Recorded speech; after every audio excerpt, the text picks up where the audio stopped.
भिन्न भिन्न द्रव्य हैं, पुद्गल कर्म, पुद्गल द्रव्य और आत्मा जीव है। इसलिए दो द्रव्यों में अत्यंत अभाव होने से शुद्ध निश्चय की अपेक्षा आत्मा द्रव्य कर्मों का कर्ता नहीं है। भाव कर्मों का कर्ता कहा था, किस अपेक्षा से? अशुद्ध निश्चय से कहा था। बाद में आए तो द्रव्य कर्मों का भी कर्ता कह दिया, किस अपेक्षा से? अनुपचरित असद्भुत व्यवहार नय से। और एकदम परम शुद्ध निश्चय से देखा जाए तो आत्मा इनका किसी का भी कर्ता नहीं है, अकर्ता ही है। और यदि कर्ता कहना हो तो एकमात्र अपने ज्ञान भाव का ही कर्ता है, निस्वभाव का ही कर्ता होता है, ऐसा कह सकते हैं। फिर अंत में बात अपन ने की थी कि इन कर्मों का कर्ता तो कह दिया अपेक्षावश। अब जो कर्म बंधे उनका उदय जब आता है तो उसका जो फल मिलता है वह कौन देता है? तो कई लोग भगवान को उसका फलदाता मान लेते हैं, लेकिन अपने जैन दर्शन में किसी भी तरह के भगवान को कर्म का फलदाता नहीं कहा, किसी अपेक्षा से भी नहीं कहा, क्योंकि भगवान किसी का फल देने वाले नहीं हैं। ठीक, तर्क बहुत हैं, लेकिन अपन सीधे अगले टॉपिक पर पहुंचते हैं। तो इनका कर्मों का फल फिर देने वाला कौन है?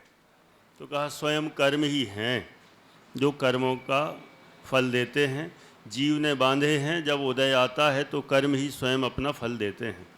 तो कई लोगों को प्रश्न उठता है, कर्म तो जड़ हैं, अचेतन हैं, वे कुछ जानते ही नहीं, ना स्वयं को जानते ना पर को जानते, तो ऐसा मैनेजमेंट, ऐसा हिसाब किताब, ऐसा सिस्टम भी कैसे बना सकते हैं? वो तो कुछ जानते ही नहीं। तो इसका बढ़िया जवाब है, कर्म ज्ञान शून्य तो है पर शक्ति शून्य नहीं। ठीक, क्या है?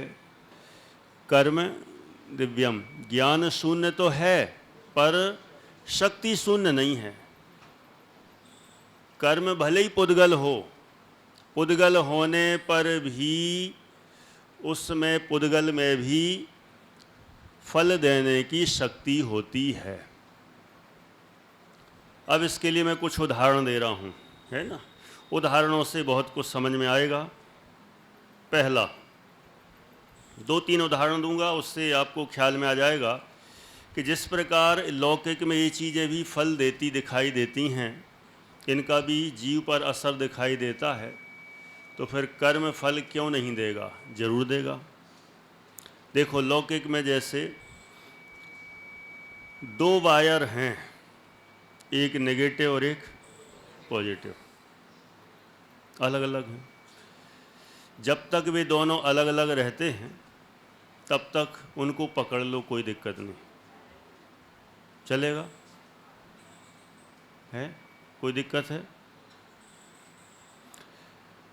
उन दोनों में बिजली पैदा करने की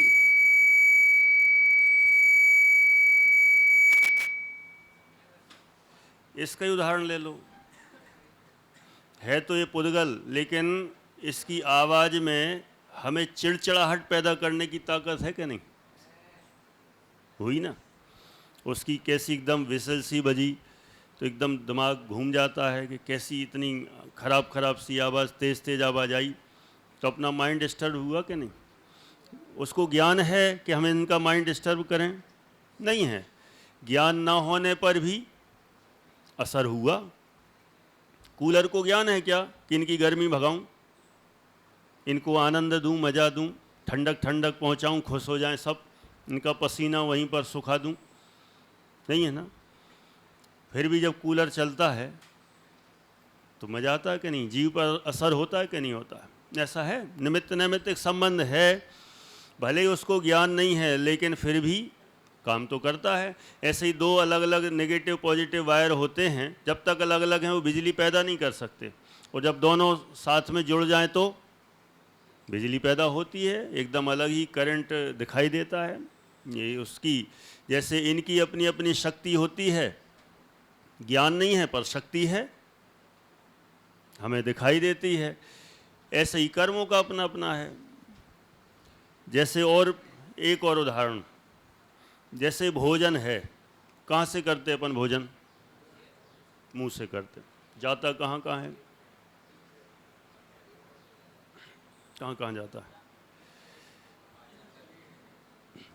बहुत जगह जाता है। डिटेल करने की ज़रूरत है कि सब जानते हैं। नौ द्वार बहे घनकारी, लेते तो एक द्वार से हैं और निकलता 9 द्वार से। देखो, और देखो भोजन तो अपन ने रोटी दाल सब्जी चावल जो भी है मुख से ले लिया, मुख से लिया। अब वह भोजन कितनी वैरायटी में बदल बदल कर सब जगह पहुंचता है। कोई हड्डी रूप में कन्वर्ट होता है, कोई ब्लड रूप में हो जाता है, कोई उसके अंदर अंदर जितनी सारी चीज़ें होती हैं सब में ऑटोमेटिक अपनी जगह पहुंच जाता है। हमें प्लानिंग से नहीं पहुंचाना पड़ता। अच्छा बताओ, यहाँ पर भोजन किया तो यहाँ से नीचे जाता होगा सारा भोजन कि ऊपर भी जाता है? भोजन पानी पूरे में जाता है। भोजन को ज्ञान है क्या कि मैं कहाँ कहाँ जाऊँ? कोई ज्ञान नहीं, अचेतन है वो तो। लेकिन ज्ञान ना होने पर भी काम करता कि नहीं? काम करता है। चलो भोजन तो छोड़ो, जो मेडिसिन होती है, दवाई, सुविधि, वीणा, वाणी और प्राप्ति, बोलो, दवाई अपन लेते हैं, कितने जगह की शरीर में बीमारियां होती हैं, रोग होते हैं, लेकिन दवाई अपन ने मुख से ली और जहाँ दर्द होता है वहाँ जाके ठीक कर देती है चमत्कार पंचम काल का। कौन से काल का? हुंडा सरपणी का। बोलो विदेश।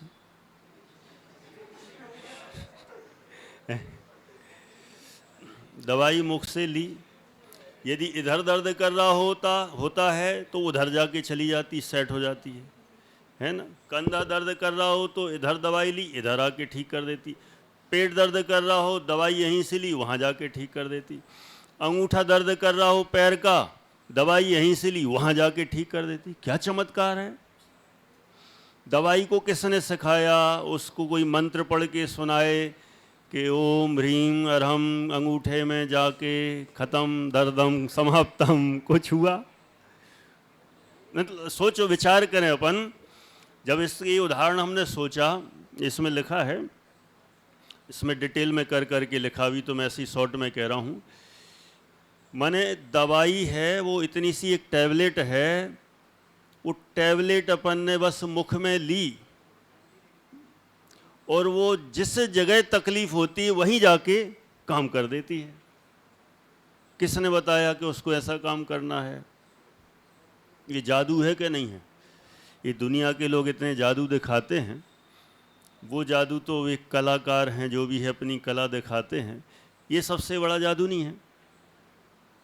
ये कह रहा नहीं है, क्या नाम है इसका? नहीं, उसके पीछे अनिकेत। हाँ, अनिकेत हैं? बताओ अनिकेत।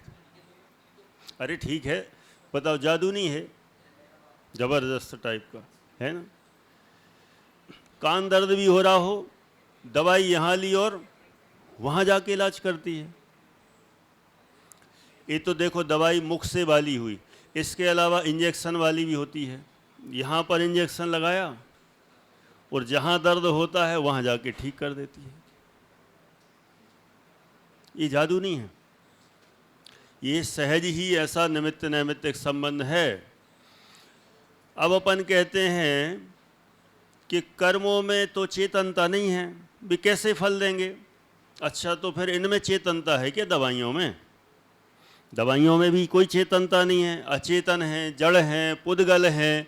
वे तो ना खुद को जानती हैं ना दूसरे को जानती हैं, ना उनको ये पता है कि टाइफाइड क्या होता है, मलेरिया क्या होता है, कैंसर क्या होता है, सिर दर्द क्या होता है, बदन दर्द क्या होता है, पेट दर्द क्या होता है। सो रहे हो, वाह, ओ भाई,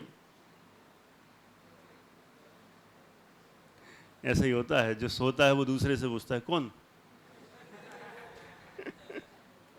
कोई बात नहीं, चलो बोलो। माने उसको, उस दवाई को कुछ भी पता नहीं, फिर भी वह सही जगह पर बराबर काम करती है, अचेतन होने पर भी। इसलिए अपन कहेंगे दवाई चेतना शून्य तो है, पर शक्ति शून्य नहीं है, काम करती है। ऐसे ही जितने कर्म हैं वे सब कर्म ज्ञान शून्य तो हैं, चेतना शून्य तो हैं वर्ष, लेकिन शक्ति शून्य नहीं है। आज कम से दिख रहे क्या? कितनी है?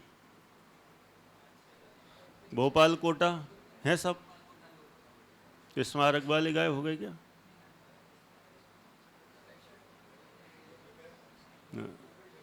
टोटल इस क्लास में कितने हैं?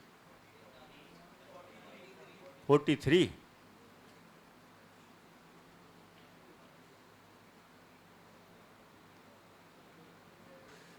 चौंतीस 35 है बस, मतलब 10-12 गायब हैं भैया, देख लेना जो मॉनिटर हो।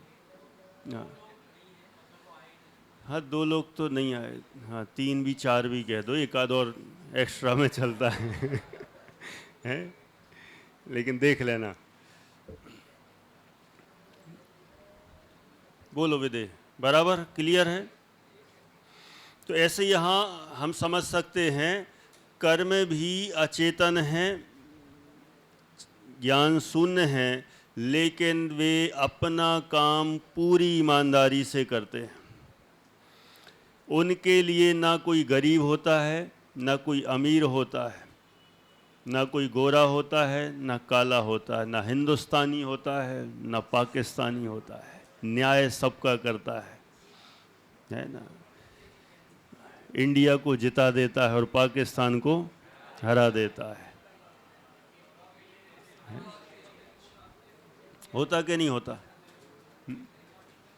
उनका जिनका उदय था, जिन्होंने कर्म बांधे थे, तो वो जीत गई। अब कर्म ने क्या किया? कोई इंडिया का पक्ष लेके कल जिता दिया क्या? नहीं, ऐसा तो है नहीं कि भाई इनकी जनसंख्या ज़्यादा है, इनकी पावर ज़्यादा है, इनके पास तो 140 करोड़ हैं और उनके पास 40 करोड़ भी नहीं हैं। कितने? 22 करोड़ हैं। दिव्यम का जी के अच्छा है पाकिस्तान वालों के मामले में।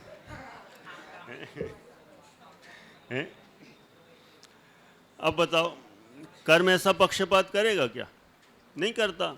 जब उनका उदय आता है सही, तो वो जीत जाते हैं। ऐसा तो कुछ है नहीं कि जहाँ संख्या ज़्यादा हो। गोरे काले का भी कोई भेद नहीं करता कि साउथ अफ्रीका, वेस्ट इंडीज वाले हारेंगे ही हारेंगे पूरे, हैं? वेस्ट इंडीज वाला, चाहे वो गिल हो चाहे गेल हो, वो तो बस खेल दिखाता है अपना, उसको किसी से कोई पक्ष नहीं है, कोई भी हो। माने कर्म अपना अपना काम करते हैं, उनको किसी से कोई मतलब नहीं है ना? जब उदय आता है तो रामचंद्र जी को भी नहीं छोड़ता, सीता जी को भी नहीं छोड़ता, और रावण को भी नहीं छोड़ता। जब जिसका जैसा उदय हो तो वैसा फल देता ही है। ये कर्मों की अपनी अपनी ईमानदारी है। और देखो, ये भी सब सिस्टमैटिक स्वचालित व्यवस्था है। इसको ना भगवान ने सेट किया है, ना किसी इंसान ने सेट किया है, ना किसी राजा ने, ना महाराजा ने, ना किसी कानून ने। अनिकेत, फिर किसने सेट किया? अपने, उनकी स्वयं की शक्ति है, उससे ही सारी व्यवस्था बनती है। इससे हमें बहुत कुछ ख्याल में तो आ गया होगा, फिर भी और भी बहुत सारे छोटे छोटे उदाहरणों से अपन और पक्का करेंगे। ठीक है, करें शुरू। देखो जरा,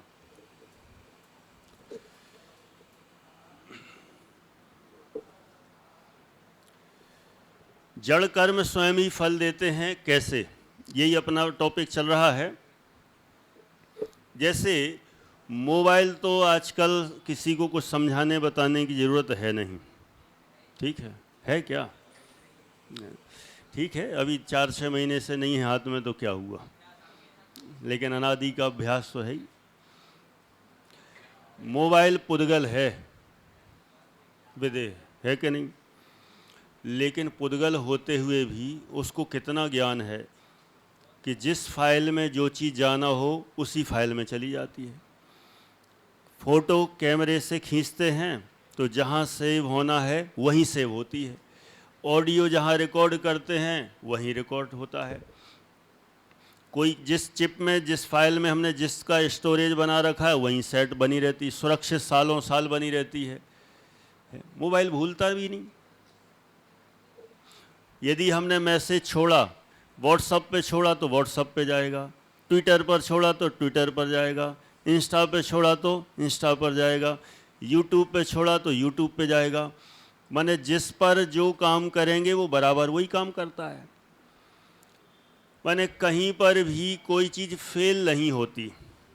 कोई कहे नहीं नहीं कभी कभी तो हो जाती है, कभी कभी तो जी भी फेल हो जाते हैं, है ना। लेकिन विचार करें कि पुद्गलों की भी कितनी शक्ति है कि भाई अपना अपना काम, अपन जिसको फ़ोन नंबर डायल करते हैं लग जाता है। अमेरिका, लंदन, जहाँ देश विदेश में वे नंबर भी बराबर कितने काम करते हैं कि जो 10 नंबर डायल किया और उसी व्यक्ति के पास पहुंच जाता है फ़ोन। माने ये सब किसकी ताकत है बताओ? पुद्गलों की ताकत है।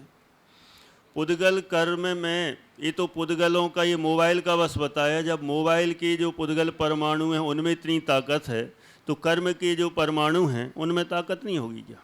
बिल्कुल होगी। ये तो मोबाइल का बताया।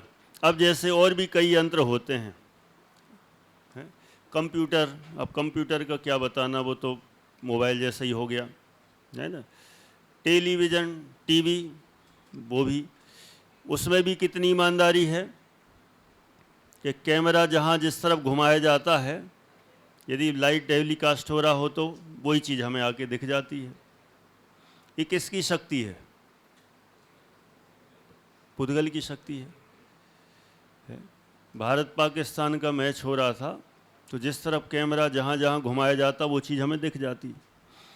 ये पुद्गलों की शक्ति का तो कमाल है। माने एक क्यों बता रहे हैं, माने हम विचार करें कि जो सोचते हैं कि पुद्गलों में कर्मों में फल लेने की ताकत नहीं है, यदि कोई ऐसा सोचता हो तो वो समझ ले कि पुद्गलों में कितनी ताकत होती है।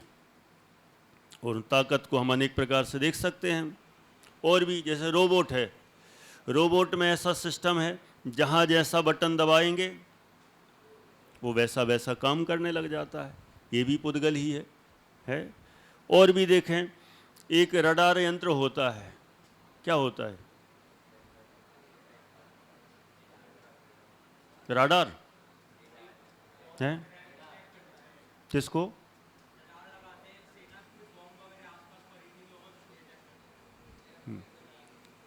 यही काम करता है पक्का? क्या होता है बोलो? ये जो एरोप्लेन वगैरह जो जाते आते हैं ना, हाँ उनका ही है बराबर। उनके आने जाने की जो गति है और कहाँ जा रहे क्या है, उन सब का पूरी जानकारी वो देते हैं, है ना। कुछ ऐसी चीज़ें होती हैं और भी, रॉकेट है, मिसाइल हैं, यहाँ से बटन दबाया कौन से यान पे पहुँचना है, कहाँ जाना है, वो अपनी रफ्तार, उनका सेटअप अपने आप चला जाता है। कहाँ पर वो बॉम्ब ब्लास्ट करना है, पाकिस्तान के कौन से एरिया में करना है, लाहौर में क्यों कह रहे लाहौर में करना है, पुलवामा में नहीं करना है। अब वो देखो वहाँ से कैसे सेटअप करते हैं और वो जाके जहाँ का वो सेटअप किया वहीं जाके गिरता है। उसका भी अपना अपना सेटअप है। ये पुद्गलों की शक्ति है। जो ब्लास्ट होता है काम करता है। ये सब पुद्गलों की अपनी अपनी शक्तियाँ होती हैं, बहुत सारी हैं। और भी हैं। थर्मामीटर है, क्या करता है? टेम्परेचर, कितनी बीमारी है, 101 है कि 102 है कि 97 है, 96 है, ये कौन सिखाता है, कौन करता है सब? उसको कोई प्लानिंग से ट्रेनिंग दी हो? बस लगा लो। कोई मुंह में लगाता है, कोई यहाँ पर बगल में लगाता है, लेकिन वो बराबर एक्यूरेट बता देता है कितना बुखार है। ये भी पुद्गलों की शक्ति तो है। और कितने उदाहरण दूं। आजकल तो इतना एडवांस हो रहा है, अभी तो ये मैं जो भी उदाहरण लिखे थोड़े से पुराने, अब जितना जितना अपडेट होगा। पंखा है, ऐसे पंखे हैं, लाइट हैं, बस बोलने की ज़रूरत है, चलो, चलने लग जाता है। हाँ, माने रिमोट, अभी तक तो अपन रिमोट का उदाहरण देते थे, पहले वायर से, फिर वायरलेस, है ना, और फिर जो टीवी से अपन रिमोट दूरी से करते थे कि उसमें तो वायर भी नहीं है और बटन दबाए और चालू हो गई, आगे बढ़ा दो पीछे कर दो। अब तो बस बोलो, चलो पंखा चल जाएगा। क्या है, माने उसमें भी क्या सेटअप है कि अपन ने चलो शब्द बोला और उसमें भी जिसकी आवाज़ सेट की गई होगी। ऐसा भी होता है कि इसकी आवाज़ सेट की गई है, ये आवाज़ निकलेगी, वो बोलेगा चलो तो चलो, और दूसरा बोले तो नहीं चलेगा, अरे यार मेरी बात क्यों नहीं मानता। जैसे वो था ना, पुराने ज़माने की मूवी थी खुल जा सिम सिम अली बाबा 40 चोर।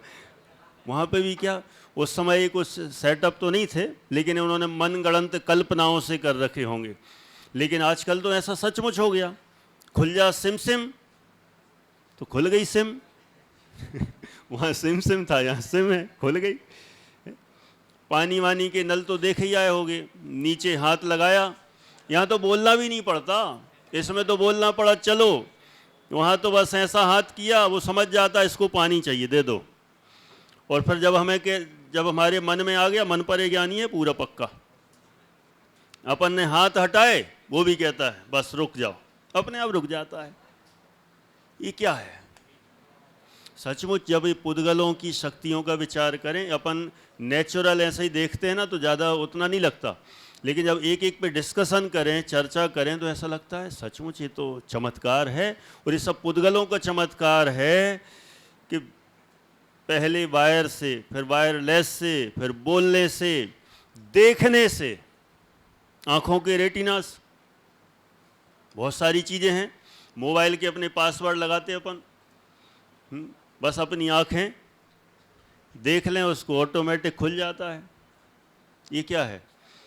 ये भी तो पुद्गलों का ही चमत्कार है। बोल दिया, हाथ लगा दिए, सेंसर से अपने आप ही सारे काम होने लग जाते हैं। ऐसा लगता है इन फ्यूचर पता नहीं क्या क्या होने वाला है। अभी तो पंचम काल के 2500 वर्ष हुए हैं। इसलिए तो कई लोग पता है इसको उत्सर्पणी काल सिद्ध करने में लगे, कहते देखो कितना विकास हो रहा है। ये कौन सा काल होना चाहिए? उत्सर्पणी काल होना चाहिए। है तो अवसर्पणी, लेकिन ऐसा लगता है ना, अपने ख्याल में ऐसा लगता है नया नया क्या अपडेट हो रहा है। तो इसलिए कोई कोई कहते हैं ऐसे मन से या जैसा भी, कि ऐसा ना हो कि शायद अपन समझने में गलती कर गए हों, ऐसा ना हो उत्सर्पणी काल चल रहा हो। कितना तो सब कुछ विकास हो रहा है, बढ़ता ही चला जा रहा है। लेकिन हम भ्रम में ना पड़ें, क्योंकि आयु, बुद्धि, शक्ति आदि सब क्षीण हो रही है, हाइट वाइट सब कम होती चली जा रही है। तो ये अवसर्पणी है, उत्सर्पणी नहीं है। और ये छोटी मोटी चीज़ें तो चलती रहती हैं, कोई कुछ खास बड़ी बात नहीं है। इससे हमें ख्याल में आता है, इतना हमें समझना है कि ये सब पुद्गलों की शक्तियाँ कितना काम करती हैं। और इन शक्तियों से हमें पता चलता है कि जब ये काम कर सकती हैं तो पुद्गल कर्म काम क्यों नहीं करेगा, है ना। अब इतने उदाहरणों के अलावा अब क्या बचा? अब क्या लगता है कि कर्म काम नहीं करेगा या नहीं करता होगा? अचेतन है, वो तो जानता ही नहीं, तब भी करता है।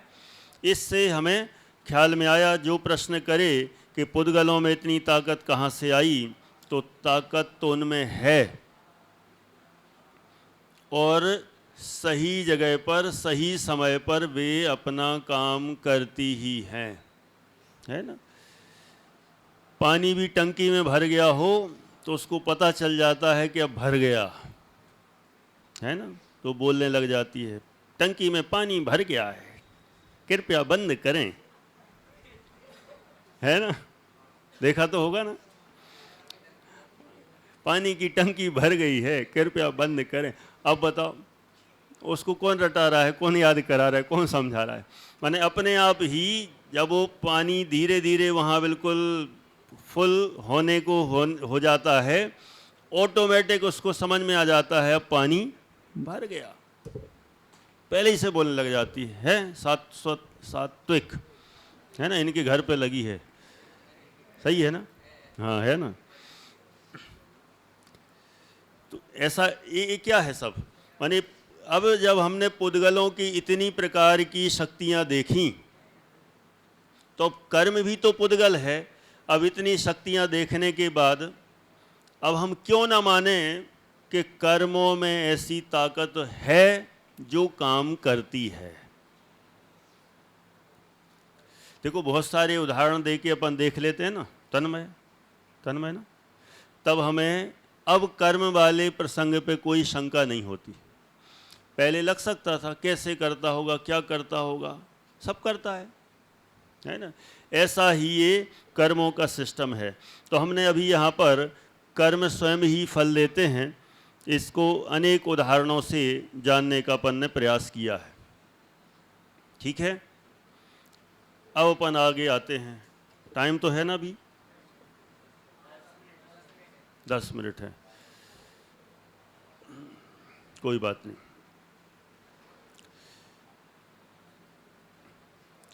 कर्म अपना फल देते हैं, इसमें अभी किसी कोई डाउट है तो बोल सकते हैं।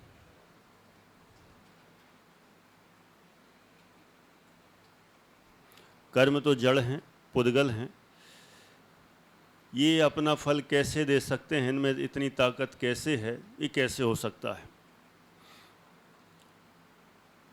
अब नहीं है ना? हाँ बोलो। बहुत बढ़िया, सही बात है।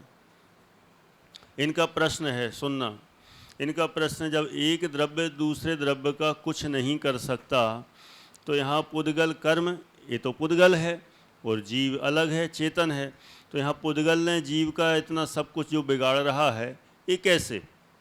अपन ने इसके बीच में भी कई चीज़ें पढ़ चुके हैं कि ये बात परम सत्य है कि एक द्रव्य दूसरे द्रव्य का कुछ नहीं करता, किंतु एक द्रव्य का दूसरे द्रव्य में परस्पर में निमित्त नैमित्तिक संबंध तो है।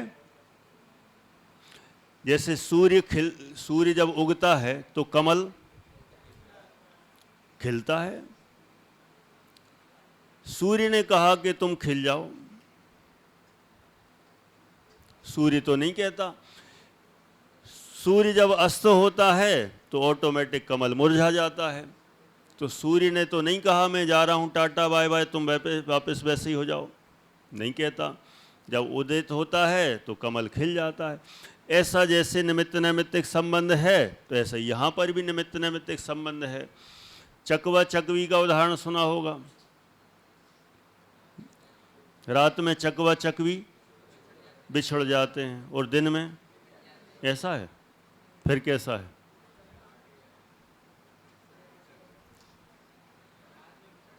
रात में बिछड़ जाते कि मिल जाते हैं?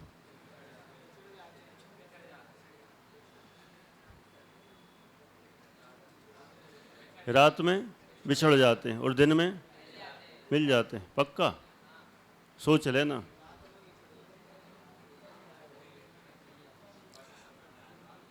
जो भी होगा ठीक है, लेकिन ऐसा है ना, माने ऐसा निमित्त नैमित्तिक संबंध है कि सूर्य का उदय हो रहा है और यहाँ कुछ और हो रहा है। उसका उदय होना अपना काम कर रहा है, यहाँ पर होना अलग काम कर रहा है।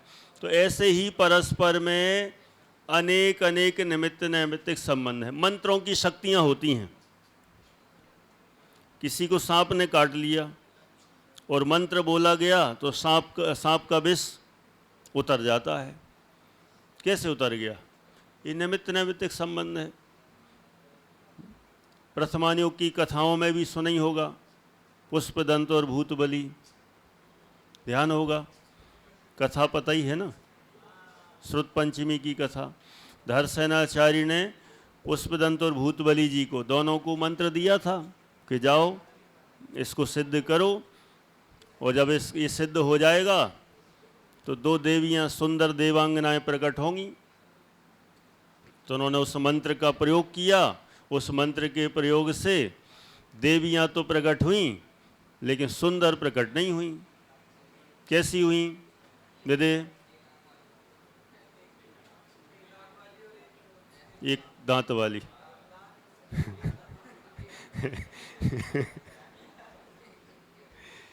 एक तो थी कानी थी, है ना, कानी मतलब एक आंख नहीं थी, और एक थी जिसके दांत बाहर की ओर निकले हुए थे। तो ऐसी देवियां प्रकट हुईं।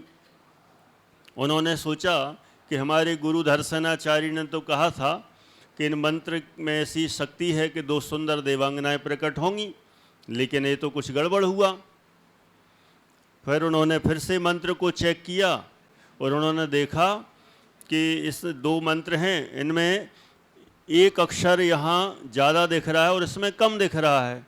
तो उन्होंने उस अक्षर को इसमें ला के सेट किया, और सेट करने के बाद फिर से उस मंत्र का जाप किया, और उससे वही देवांगनाएं, फिर सर्वांग देवांगनाएं, सर्वांग सुंदर देवांगनाएं प्रकट हो गई। दांत भी सही हो गए, आँख भी सही हो गई, सब अच्छा हो गया। तो ये मंत्र की शक्ति का ही तो प्रभाव है। माने मंत्रों में भी इतनी ताकत होती है, मंत्र तो पढ़ा जा रहा है कहीं और काम हो रहा है कहीं और। ऐसा परस्पर में निमित्त नैमित्तिक संबंध है। ये परस्पर निमित्त नैमित्तिक संबंध वाले ऐसे अनेक उदाहरण मिल जाएंगे। ये सब इनसे निमित्त नैमित्तिक संबंधपने काम होता है। ऐसे ही यहाँ पर भी परस्पर में निमित्त नैमित्तिकपना समझना, ठीक है। तो एक द्रव्य दूसरे द्रव्य का कुछ नहीं करता है, ये बात सही है, लेकिन परस्पर में निमित्त नैमित्तिकपना तो है, ये वाली बात भी मानना पड़ेगी, है ना। जैसे किसी को नशा चढ़ने का टाइम आ गया हो और उसी समय मदिरा का सेवन भी करे तो नशा चढ़ जाता है। बोलो। हाँ हाँ, इनका कहना है सिद्धांत ये दोनों तो एक दूसरे के परस्पर विरोधी हुए, क्योंकि एक में तो कहा जा रहा है कि एक द्रव्य दूसरे द्रव्य का कुछ करता नहीं, और यहाँ तो कर रहा है, कर नहीं रहा है, दिख रहा है। सुनना, क्या बोले? कर रहा है नहीं, दिख रहा है। अच्छा मुझे बताओ, सूर्य का उदय हुआ और कमल खिला, तो सूर्य ने कमल को खिलाने में क्या किया? कुछ नहीं किया। कमल अपनी योग्यता से ही खिला है। सूर्य अपनी जगह कितनी दूरी पर है, वो अपनी जगह उगा है। तो दोनों ने अपना अपना ही काम किया, लेकिन ऐसा लगता है कि इसका काम हो गया, उसी समय वो आया था तो ऐसा लगता है इसने काम कर दिया। अच्छा मुझे बताओ, मैं यहाँ से पढ़ा रहा हूँ कोई विषय, किसी को समझ में आ जाए तो मैंने समझाया, ऐसा हुआ कि जिसको समझने में आना था उसको समझ में आ गया। देखो, समझाया तो सबको एक जैसा, लेकिन समझ में आया सबको अलग अलग। अलग अलग समझ में क्यों आया? क्योंकि सबकी अपनी अपनी योग्यता है, सबकी योग्यता अलग अलग है। अब किसी के समझाने से किसी को समझ में आ गया तो कोई कहे तो कर्ता कर्मपना हो गया, लेकिन कर्ता कर्मपना नहीं है, ये तो निमित्त नैमित्तिक संबंध है। एक ने उसी समय समझाया और उस समय उसके समझने की योग्यता थी, तो ये समझाने वाले पर आरोप आ गया कि इनके समझाने से समझ में आया। तो ये परस्पर में निमित्त नैमित्तिक ही है। बहुत बार ऐसी अनेक घटनाएं घट जाती हैं कि ऐसा होने पर ऐसा हो जाता है, ऐसा होने पर ऐसा हो जाता है, लेकिन कोई किसी का कुछ करता है नहीं। अच्छा बताओ, इंद्रभूति महावीर भगवान के समवसरण में पहुँचे, पहुँचते ही सम्यक दर्शन हो गया, माने स्तंभ देखकर मान गल गया। तो माने स्तंभ ने क्या किया था? कुछ नहीं किया। अच्छा, एकलव्य द्रोणाचार्य की प्रतिमा बना के धनुर्विद्या सीखते थे, तो प्रतिमा क्या करती थी? एकलव्य ऐसा धनुष उठाओ, ऐसा बाण रखो और ऐसा चलाओ। कुछ नहीं बोले, बिना बोले ही मुंह के रहकर, मौन रहकर ही उन्होंने सब कुछ सिखा दिया। ये भी परस्पर निमित्त नैमित्तिक संबंध है। भगवान को देखते ही हमारे परिणाम शांत हो जाते हैं और दुश्मन को देखकर हमारे परिणामों में क्रोध उत्पन्न हो जाता है। बताओ कैसे हुआ? जैन धर्म का सीरियल देखेंगे तो एक अलग परिणाम होंगे, है ना। कोई सीरियल देखें, सीरीज देखें, नाटक देखें, और मूवी देखो, धड़ाम धड़ूम धड़ाम, मारपीट, कैसे भाव आते हैं।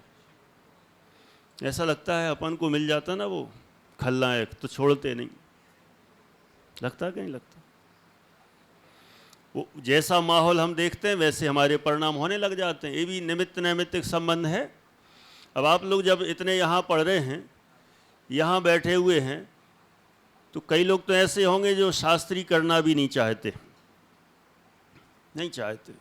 जितने यहाँ बैठे हैं जरूरी नहीं कि सब पूरी इच्छा से आ गए हों। कोई ज़बरदस्ती भेजे गए होंगे, कोई ज़बरदस्ती रुके होंगे, कोई ज़बरदस्त मान के आए होंगे। सब अलग अलग अपनी भावना से आए हैं। लेकिन जब माहौल मिला और माहौल मिलने के कारण से परस्पर ऐसा निमित्त नैमित्तिक संबंध बना, योग्यता आ गई थी, तो भले ही ज़बरदस्ती आए थे लेकिन काम ज़बरदस्त हो गया। कई लोग तो अपनी अपनी कहानियाँ सुनाते। जब आप लोग सुनाओगे ना 3rd ईयर में जब दीक्षांत समारोह होगा, हम तो आने ही नहीं चाहते थे, ज़बरदस्ती भेज दिए गए थे, फ़ोन पे रोते रहते थे। लेकिन ऐसी ऐसी कहानी सुनाते हैं और फिर पता चला कि वही सबसे बड़े विद्वान बन जाते। हाँ, माने ऐसा कुछ नहीं कह सकते। अपनी अपनी योग्यता और उस समय ऐसा माहौल निमित्त नैमित्तिक संबंध मिल जाता है, इसलिए काम हो जाता है। इसलिए दो ये सिद्धांत विरुद्ध दिखते तो हैं लेकिन विरुद्ध है नहीं। ऐसा ही निमित्त नैमित्तिक समझना, काम तो अपने उपादान से होता है, तो वो भी हम समझ चुके हैं। ठीक है ना। अभी आज इतना रहने देते हैं। अब कल से कहानियाँ सुनाना शुरू करूँगा मैं। प्रथमानुयोग की नहीं लगेंगी, वो प्रथमानुयोग की, और उसमें कर्णानुयोग पूरा घटित करेंगे। अब कहानियों के द्वारा कर्णानुयोग, ठीक है। ऐसा करेंगे, मैं कहानी सुनाऊंगा, फिर उसमें से आपको एक एक घटना पर कर्णानुयोग निकालना है। निकाल पाओगे? करते हैं शुरू, है ना। आप कोशिश करना, जैसे 2-3 कहानियां हैं, कहानी शुरू की, मैं बोलता जाऊंगा, उतने में आप अपने पेपर पे लिखते जाना। इस कहानी में यहाँ ये घटना घटी, यहाँ कौन से कर्म का उदय होना चाहिए, कौन से कर्म का क्या फल होना चाहिए, और फिर बाद में पूछूंगा ये घटना घटी, बताओ अंतराय है कि मोहिनी है कि कौन सा है, नाम कर्म है, क्या है, आप बताना। ये अपन सब पढ़ चुके हैं पिछले शिविर में। इसलिए पिछला शिविर और इस शिविर को दोनों को कनेक्ट करके अब अपन कथाओं पर करेंगे। 2-3 कहानियों पर आप आ गया ना, तो फिर पूरे जीवन भर की घटनाओं में आप अपने आप सब घटा लेंगे, है ना। तो अपनी कथाओं के द्वारा कर्म का मर्म अपन जानने का प्रयास करेंगे। अभी अपन इतनी ही बात लेते हुए पूरा करते हैं। बोली द्वादशांगमयी जिनवाणी माता की जय हो।